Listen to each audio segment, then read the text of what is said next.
Fake narrative तयार करणारी factory अजून संपलेली नाही.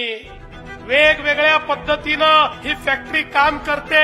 लोकसभेच्या आधी संविधानाचा विषय मांडून या फेक नरेटिव्ह फॅक्टरीने एक यश मिळवलं, पण त्यानंतर त्यांचं ते यश आपण हिरावून घेतलंय.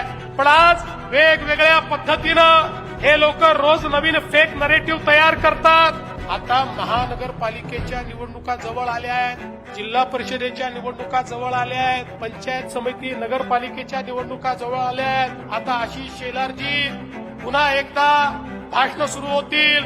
महाराष्ट्रापासून मुंबईला तोडण्याचा कट सुरू झालेला आहे, अशा प्रकारची भाषणं आता पुन्हा ऐकायला मिळतील. मी त्यांना सांगू इच्छितो, तुमच्या मध्येही ताकद नाही आणि कोणाच्या बापातही ताकद नाही की मुंबईला महाराष्ट्रापासून वेगळं करतील.